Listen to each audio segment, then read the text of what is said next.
With God on your side, victory is assured. With God on your side, victory is assured. And salvation and deliverance, victory and salvation and deliverance, victory is now. Victory are. Praise the Lord. Hallelujah. Shout hallelujah. Hallelujah. We bless the name of the Lord for how he has been helping us in victory service. A dúpẹ́ lọ́wọ́ Ọlọ́run fún ọ̀nà tó ti ń gbà ràn wá lọ́wọ́ nínú wákàtí ìṣẹ́gun. It is another time for victory in the presence of God. Ó tó àkókò mìíràn fún wákàtí ìṣẹ́gun níwájú Olúwa. I want to believe that the Almighty God is going to prove himself in our lives today. Bó sì gbàgbọ́ pé Ọlọ́run tìkálára rẹ̀ yóò jẹ́rìí ara rẹ̀ láàrin wa lónìí. In the name of Jesus Ní Christ. orúkọ ńlá ti Jésù. Shall we pray? Ẹ jẹ́ kí a tẹríba fún àdúrà. Father Almighty God, we thank you because you are the Lord. Bàbá Elédùmarè, a dúpẹ́ lọ́wọ́ yín nítorí pé Ọlọ́run ni ẹ̀yin ṣe. Glorify your holy name because you are the one that has all the power in heaven A and fi earth. ògo fún orúkọ yín torí pé agbára láyé àti lọ́run ní ìkápá yín ló wà. We have come again together for you to meet us at the point of our needs. A ti wá lẹ́ẹ̀kan sí láti bá wa pàdé ní ibi tí a ti ń retí yín. Daddy, we pray that you come down. A gbàdúrà pé kí ẹ sọ̀kalẹ̀ wá. Meet your people at the point of their need. Kí ẹ sì bá àwọn ènìyàn yín pàdé ní ibi tí wọ́n ti ń retí Through agbára your word yín. today, Ẹ jẹ́rìí ara yín lónìí. through your word today, Nípasẹ̀ ọ̀rọ̀ yín lónìí. you will heal, Ẹ wòsàn. you will deliver, Ẹ ó tú sílẹ̀. you will set free, Ẹ ó sọ di òmìnira. you will liberate. Ẹ ó sì mú àwọn òǹdè. Ẹ ó fún wọn ní ìtúsílẹ̀. Thank you, Father Almighty. A dúpẹ́ bàbá Elédùmarè. In Jesus' mighty name, we have Ní prayed. orúkọ ńlá Jésù ni a gbàdúrà. Shout hallelujah. Hallelujah. We thank God for the series we started last week, A dúpẹ́ fún ìdánilẹ́kọ̀ọ́ yìí tá a ti bẹ̀rẹ̀ láti ọ̀sẹ̀ tó kọjá. where the Almighty God was telling us that it is possible. Níbi tí Ọlọ́run ti ń sọ fún wa pé ó ṣeé ṣe. Today, we are continuing the series. Lónìí à ń tẹ̀síwájú nínú ọ̀rọ̀ náà. It is possible, part 2. Ó ṣeé ṣe apá kejì. It is possible, part 2. Ó ṣeé ṣe apá kejì. And we are going to read Luke chapter 11. A ó kà láti inú ìwé Lúùkù orí ìkọkànlá. Luke chapter 1 verse 11 to 22. Ìwé Lúùkù orí ìkíní ẹsẹ̀ ìkọkànlá sí ìkejìléníogún. And there appeared unto him an angel of the Lord, standing on his right side of the altar of incense. And when Zechariah saw him, he was troubled and fearful on him. But the angel said unto him, Fear not, Zechariah, for thy prayer is heard, and thy wife Elizabeth shall bear thee a son, and thou shalt call his name John. And thou shalt have joy and gladness, and many shall rejoice at his birth. For he shall be great in the sight of the Lord, and shall drink neither wine nor strong drink, and he shall be filled with the Holy Ghost, and from his mother's womb. And many of the children of Israel shall be turned to the Lord their God. And he shall go before him in the spirit and power of Elisha, to turn the hearts of the fathers to the children, and the disobedient to the wisdom of the just, to make ready a people prepared for the Lord. And Zechariah said unto the angel, Whereby shall I know this? For I am an old man, and my wife well stricken in years. And the angel answering said unto him, I am Gabriel, that stand in the presence of God, and sent to speak unto thee, and to show thee these glad tidings. And behold, thou shalt be dumb, and shalt not be able to speak until the day when the things shall be performed, because thou believest not the words which shall be fulfilled at their season. And the people waited for Zechariah, and marveled that he tarried so long in the temple. And when he came out, he could not speak unto them. And they perceived that he had seen a vision in the temple, for he beckoned unto them and remained speechless. The Yoruba readers should take care because of our time. kí àwọn elédè Yorùbá kan máa fi ọkàn bá wa lọ. In this place, we were told how Zechariah encountered the presence of God. Níbí yìí a bá wa sọ̀rọ̀ bí Sakaraya ṣe ní ìbápàdé pẹ̀lú Ọlọ́run. Zechariah was a servant of the Almighty God. Ìránṣẹ́ Elédùmarè ní Sakaraya ṣe. And he has been trusting God for the fruit of the womb. Ó sì ti ń wojú Olúwa fún èso inú fún aya He rẹ̀. has prayed earnestly that God will make his wife to be fruitful. Ó ti ń gbàdúrà kíkankíkan pé kí Ọlọ́run kó jẹ́ kí aya òun kí ó lè ní oyún. And eventually, God answered him by sending his angel to him. Ní ìgbẹ̀yìngbẹ́yìn Ọlọ́run dá lóhùn nípa rírán áńgẹ́lì rẹ̀ sí. But unfortunately, we were made to know that Zechariah doubted God. Ṣùgbọ́n tó yanilẹ́nu ni pé Sakaraya wòlíì Ọlọ́run yìí ó ṣe iyèméjì nípa ti Elédùmarè. We were told last week, Saturday, A sọ fún wa ní ọjọ́ àbámẹ́ta tí ó kọjá. that it is a dangerous thing to doubt God. Pé ohun tí ó léwu ni láti ṣe iyèméjì nípa ti Because Ọlọ́run. when you doubt God, Nítorí pé tí ènìyàn bá ṣe iyèméjì nípa ti you Ọlọ́run, make God to be powerless. a sọ Ọlọ́run di aláìní agbára. It means you don't trust God. Ó túmọ̀ sí pé o ní ìgbẹ́kẹ̀lé nínú And Ọlọ́run. anyone that doubted God is just like a seed that is driven towards here and there. Ẹnikẹ́ni tí ó bá sì ṣe iyèméjì ó dàbí omi òkun tí a gbá sọ̀tún tàbí tí a gbá sí So òsì. Zechariah here doubted God. Níbí yìí Sakaraya ó ṣe iyèméjì nípa ti Ọlọ́run. And he didn't believe what God was to do in his family. Kò sì gba ohun tí Ọlọ́run fẹ́ ṣe nínú ayé ẹbí rẹ̀ gbọ́. And he said, why was he praying for his child when he knew that he was an old man? Nígbà tó mọ̀ pé òun ti gbó, òun ti di ògbólógbò, kí ló dé tó ń gbàdúrà fún ọmọ nínú ilé rẹ̀? I want you to know, Bible says that whatever we ask from the Lord, he said he will grant Mo us. fẹ́ kí a rántí pé Bíbélì sọ pé ohunkóhun tí a bá béèrè ní ọwọ́ Ọlọ́run òun yóò ṣe fún wa. Zechariah prayed for his child, Sakaraya ó gbàdúrà fún ọmọ, and God answered him, Ọlọ́run sì gbọ́, gave him a child ó fún ní ọmọ through the promise of the angel. nípasẹ̀ ìlérí láti ọ̀dọ̀ But áńgẹ́lì. he was asking that how would this be possible? Ṣùgbọ́n ó ń béèrè pé báwo ni eléyìí yóò wá ṣe é ṣe. And the angel said, because of the question you have asked, Áńgẹ́lì Ọlọ́run sọ pé nítorí ìbéèrè tó béèrè pẹ̀lú because iyèméjì, you are doubting God, nítorí pé ó ṣe iyèméjì nípa ti he Ọlọ́run, said that he will be dumb until his wife would deliver the títí di child. ìgbà tí aya rẹ̀ yóò fi bímọ òòyà òde. The case of Zechariah here was just like the case of the church when Peter was in prison. Èdè ipò ti Sakaraya níbi ó dàbí ìgbà tí àwọn ọmọ ìjọ wọn wà ní ipò tó wà nígbà tí Pétérù wà nínú túbú. In Acts of Apostles chapter 12 verse 5. Nínú iṣẹ́ àwọn àpọ́stólì orí kejìlá ẹsẹ̀ ìkarùn-ún. Acts of Apostles chapter 12 verse 5. Iṣẹ́ àwọn àpọ́stólì orí kejìlá ẹsẹ̀ ìkarùn-ún. Bible made us to know that Paul or Peter was imprisoned, Bíbélì jẹ́ kí ó di mímọ̀ pé Pétérù ó wà nínú túbú. and the church earnestly prayed for his release. Ìjọ sì gbàdúrà kíkankíkan fún ìtúsílẹ̀ rẹ̀. God answered their prayer Ọlọ́run gbọ́ ẹ̀bẹ̀ àdúrà and wọn. sent an angel to set him free. Ó sì rán áńgẹ́lì láti tú sílẹ̀. But immediately Peter came out of the prison. Ní kété tí Pétérù jáde kúrò ní inú túbú, He went to meet the church ó lọ bá àwọn ìjọ. and he started knocking. Ó sì bẹ̀rẹ̀ sí ní kanlẹ̀kùn. As he was knocking, they sent a little maid. Bí ó ṣe ń kanlẹ̀kùn, wọ́n rán ọmọ kékeré kan kó lọ wo ẹni tó wà lóde. The lady opened the door and saw Peter. Nígbà tó ṣí ilẹ̀kùn, ó rí Pétérù. And when he told them that it was Peter, Nígbà tó sì sọ fún wọn pé Pétérù ní í ṣe, they said he was mad. wọ́n sọ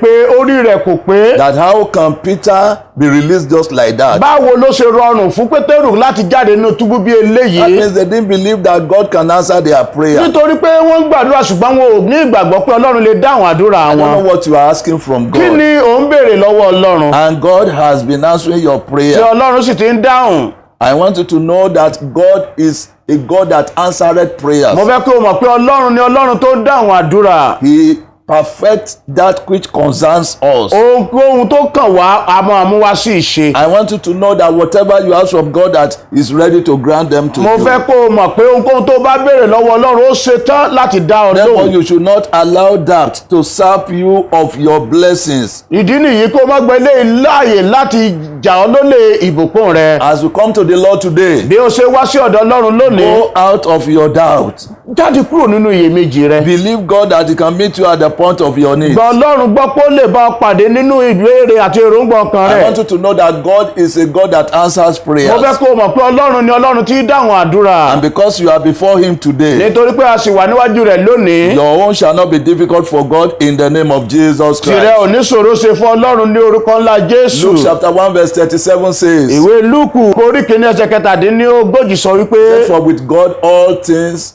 shall be done. ó ní pẹ̀lú Ọlọ́run ohun gbogbo ní ṣíṣe. For with God nothing shall be impossible. Kò sí ohun tó ṣòro ṣe pẹ̀lú Ọlọ́run We Elédùmarè. want to see the examples of some people that doubted God. Àlá fẹ́ gbéyẹ̀wò àwọn èèyàn kan tí wọ́n ṣe iyèméjì nípa ti Ọlọ́run. Number one was Abraham. Alákọ̀ọ́kọ́ òun ni Ábúráhámù. In Genesis chapter 17, Nínú ìwé Genesis orí ìkẹtàdínlógún, verse 15 to 18. ẹsẹ̀ ìkẹẹ̀dógún sí ìkejìdínlógún. Genesis chapter 17, Ìwé Genesis orí ìkẹtàdínlógún, verse 15 to 18. ẹsẹ̀ ìkẹẹ̀dógún sí ìkejìdínlógún rẹ̀. Abraham was old, Ábúráhámù ti di àgbàlagbà. but he was trusting God for the fruit of the womb. Ṣùgbọ́n ń gba Ọlọ́run gbọ́ fún èso inú fún aya rẹ̀. And God answered him Ọlọ́run sì dá lóhùn. and told him that the name of his wife will be changed from Sarai to Sarah, Ó ní àpárúkọ aya rẹ̀ kúrò nínú Sáráì lọ sí Sárà. which means mother of nations, Tó túmọ̀ sí pé ìyá àwọn orílẹ̀-èdè. and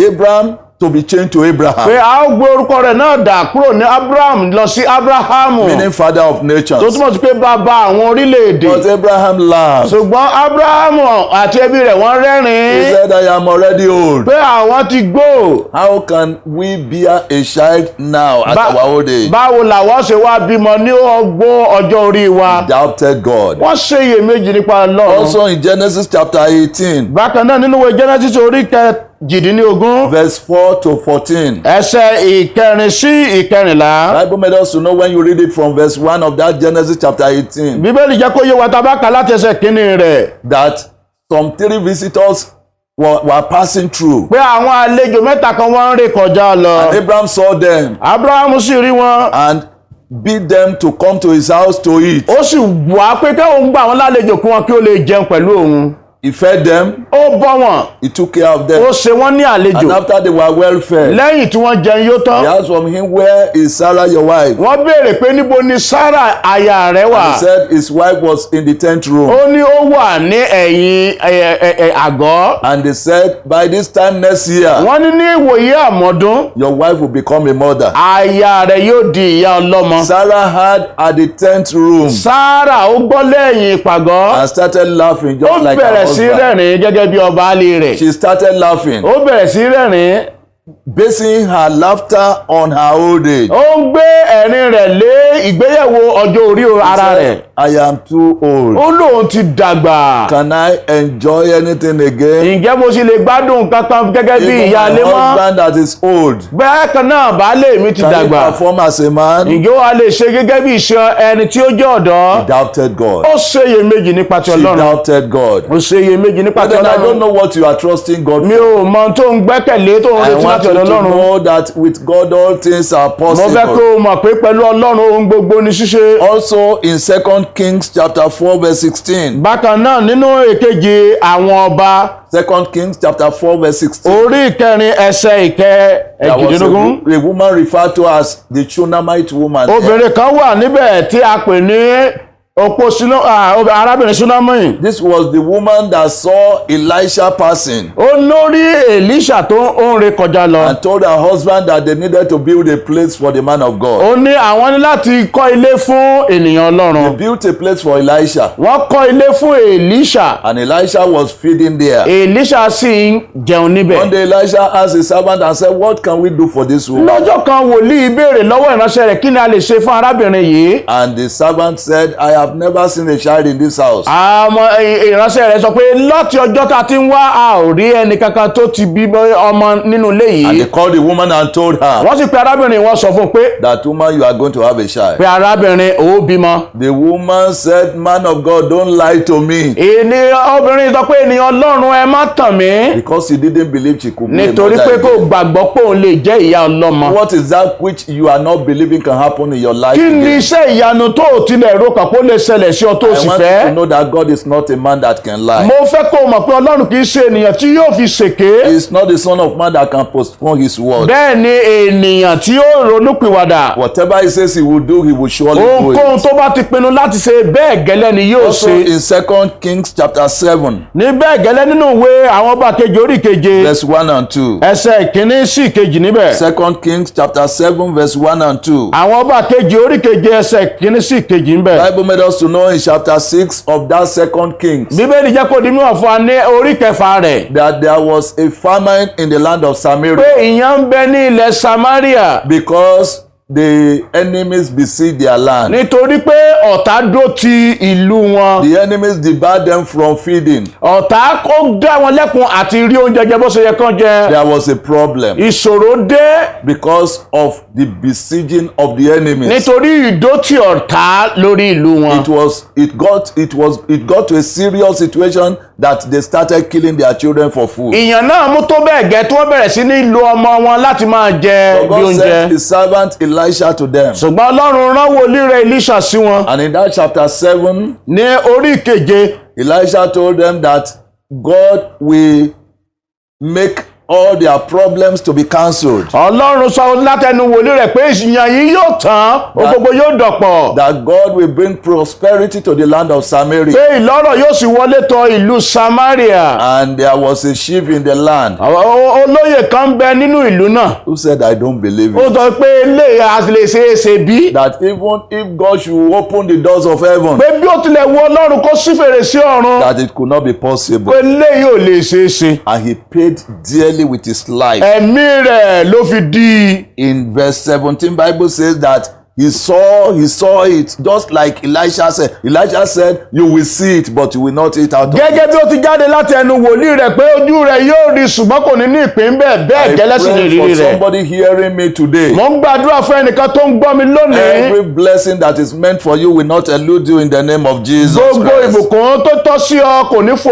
ọrùn lórúkọ Jésù. In John chapter 11, Nínú ìwé Jòhánù orí kọkànlá. Bible made us to know that Lazarus died Bíbélì jẹ́ kó yé wa pé Lásárù kú and he was buried for 4 days. a sì sí fún ọjọ́ mẹ́rin. Jesus Christ told his servants or his disciples, Jésù sọ fún àwọn ọmọ ẹ̀yìn rẹ̀. he said, Lazarus slept Ó ní oorun ni Lásárù and sùn. we are going to wake him up. A ó sì jí padà. But he was talking of the death of Lazarus. Ó sọ nípa ikú ti Lásárù lákòókò He yìí. went to the house of Ó Lazarus lọ sí ilé Lásárù. and met the sister Martha and Mary Ó rí àwọn arábìnrin rẹ̀ Màtá òun Màríà. and said, where did you bury him? Ó ní níbo ni ẹ̀yin sí sí So that I can go and pray for him. kí èmi kí ó lè gbàdúrà fún un. Martha said, Lord, Màtá ó ní Olúwa. you have come late. Ìbá ṣe pé ẹ̀yin ti wá ṣáájú I've àkókò been yìí. buried 4 days ago. Ó ti ọjọ́ mẹ́rin ni a ti sí. And it's already stinking. Ó sì ti ń rùn. That lady didn't believe that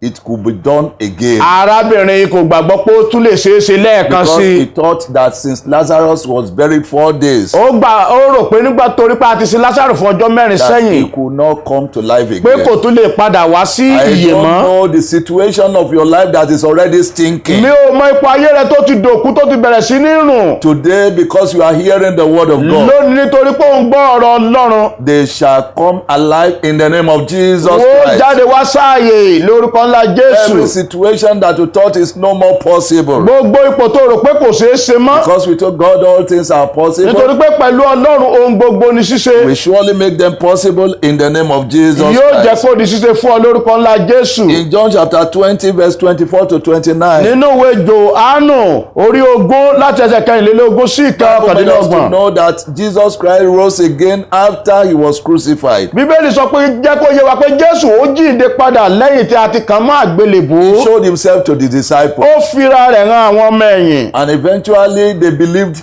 that he has risen. Lóòótọ́ nígbà ìgbẹ́yìn wọ́n gbàgbọ́ pé ó ti But jíǹde. there was a disciple that was not there. Ṣùgbọ́n ọmọ ẹ̀yìn kan bẹ tí ò gbàgbọ́. That was Thomas Didymus. Ó ní Tómásì oníyèméjì. Thomas said, until I touch the size of the Lord Jesus Christ Ó yẹ àyàfi tí èmi bá rí ọwọ́ rẹ̀ ibi tá a kàn lè túmọ̀ àti ẹ̀gbẹ́ rẹ̀. and see the scars of the wound, Tí mo sì rí àwọn ọgbẹ́ tó ń bẹ ní ara rẹ̀. that is when I can believe. Ní ìgbà yìí ni mo tó lè gbàgbọ́. I don't know that which is is your problem today. Mi ò mọ náà tó jẹ́ ìṣòro rẹ lónìí. Jesus is here Jésù wà níbí. and he will take care of them in the name of Jesus Yóò sì yanjú gbogbo rẹ̀ lórúkọ ńlá Jésù. There is nothing difficult for God to do in your life. Kò sí ohun tó ṣòro fún Ọlọ́run láti ṣe nínú ayé rẹ. It is possible to perfect your health. Ó ṣeé ṣe láti yanjú ìlera rẹ. It is possible for him to heal you. Ó ṣeé ṣe láti wò ọ́ sàn. Exodus chapter 15 verse 26 says Ìwé Ẹ́xódù orí kẹẹ̀ẹ́dógún ẹsẹ̀ kẹrìndínlọ́gbọ̀n sọ wípé the Lord that healeth thee. pé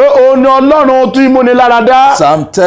Psalm 103 verse 3 says Ìwé orin Dáfídì orí kẹtàléní ọgọ́rùn ẹsẹ̀ kẹta that wípé is the Lord that healeth thy diseases. pé Ọlọ́run ló ń wo àìsàn wa sàn. Also Isaiah chapter 53 verse 5 Ìwé wòlíì Àìsáyà orí kẹtàléní àádọ́ta ẹsẹ̀ karùn-ún wípé it says by his stripes we are healed. ó ní nípa iná rẹ̀ àmúwaláradá. It is possible for you to be healed. Ó ṣeé ṣe fún wa láti gba ìwòsàn. It is possible for you to be fruitful, Ó ṣeé ṣe fún wa láti ní èso. not minding how long you have been barren. Láì ní fi ṣe iye àwọn ọdún tí wọ́n ti ń pè ọ́ ní àgàn. It is possible for you to be victorious over your enemies, Ó ṣeé ṣe láti di ẹni aṣẹ́gun lórí àwọn ọ̀tá rẹ̀. not minding the enemies that are besieging you. Láì ní fi ṣe iye ọ̀tá àti agbára wọn tó yí ọ ká. 2 Chronicles chapter 20 verse 1 downward. Ìwé kejì Kíróníkà orí ogún láti ẹsẹ̀ kìíní sí ìsàlẹ̀. Bible says that some enemies besiege the children of God, Bíbélì sọ wípé àwọn ọ̀tá wọn dó ti àwọn ènìyàn Ọlọ́run. and Jehoshaphat besought the face of God. Jèhóṣáfátì ó sì wo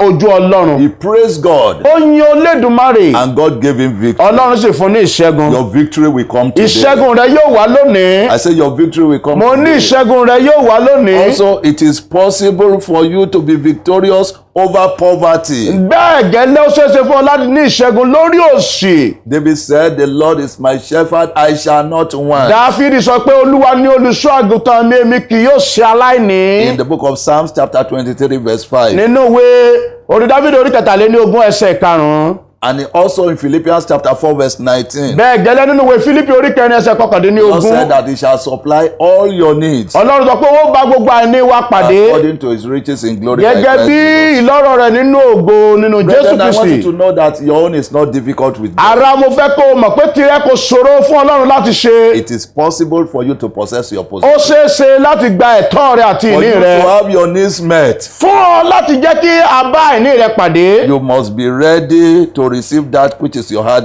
desire. O ní láti ṣetán láti gba ohun tí ọkàn rẹ fẹ́. How do you receive this? You must be ready to receive Jesus as your Lord and Savior. Báyìí ló ṣe gbà á nípa gbígba Jésù gẹ́gẹ́ bí Olúwa tí olùgbàlà Are you rẹ. there? You are yet to receive Jesus. Ǹjẹ́ o wà ń bẹ̀ yẹn ò tí ì gba Jésù gẹ́gẹ́ bí Olúwa tí I want olùgbàlà? to pray for you Mo quickly fẹ́ gbàdúrà fún ọ kankan so that you have what you need. kó o bá lè rí ohun tó o fẹ́ gbà. Shall we pray? Ẹ jẹ́ kí a gbàdúrà. Father Almighty God, we thank you for your word that you have sent out. Bàbá a dúpẹ́ fún ọ̀rọ̀ yín tẹ́ ẹ ti rán jáde. Whatever are the problems of your children, Ohunkóhun tó kó jẹ́ ìṣòro àwọn ọmọ Father, yín. I pray you will meet them today in the name of Jesus Bàbá a gbàdúrà Christ. pé ó bá wọn pàdé lónìí lórúkọ ńlá Jésù. Heal them, Ẹ wò wọ́n sàn. deliver Ẹ them, tú wọn sílẹ̀. set them free, Ẹ sọ wọ́n di òmìnira. liberate them. Ẹ fún wọn ní ìdáǹdè. And as many that are yet to receive you as their Lord and Fún Savior, iye àwọn tó ò tí ì gbà yín gẹ́gẹ́ bí Olúwa tó olùgbàlà wọn. as they surrender to you Bí today, wọ́n ṣe ń jọ̀wọ́ fún yín lónìí. receive them, O Ẹ Lord. gbà wọn Olúwa. Write their names in Ẹ the kọ book of orúkọ wọn life. sínú ìwé ìyè. Thank you, Father Àdúpẹ́ Almighty. Bàbá Elédùmarè. Glory be to your holy name. Ògo ni fún orúkọ yín. In Jesus' mighty name, we have Ní prayed. orúkọ ńlá Jésù ni a gbàdúrà. I believe the Lord has touched you Mo today. gbàgbọ́ pé Ọlọ́run ti fọwọ́ kàn ọ́ lónìí. Your life shall never remain the same. Ayé yín ò sì ní wà bákan náà mọ́. Next Saturday is another day. Ọjọ́ àbámẹ́ta tó ń bọ̀ ó tún ní àkókò mìíràn. I will see you again. A ó bá yín pàdé. Shout hallelujah. Hallelujah. Amen.